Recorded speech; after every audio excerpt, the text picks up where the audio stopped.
Hello है नमस्कार जय जगन्नाथ। पथर मूर्ति रे कौन जीवन थाए ना, तथापि शिल्पी ताकू जीवंत बनाए। देखिबार अछि प्रयोजन तेबे कोणार्क को जाओ। कलाकारर तपस्या कौन परखित तुमे नियो। देखिब जीवंत ठारू आहुरी जीवंत अटे से मूर्तिमान। देखिब जीवंत ठारू आहुरी जीवंत अटे से मूर्तिमान।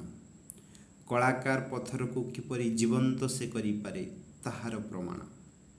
उत्कृष्ट कलार से प्रमाण देइछि। उत्कृष्ट कलायादेश उत्कल गर्भरे से उत्कल बोलाइछि। कारण जीवंत बनाइबार कला ता पाखे रखिछि। कला को नीति पूजा से करुछि, सेथिपाई कलाकार से बोलाइछि। धन्यवाद, नमस्कार, जय जगन्नाथ।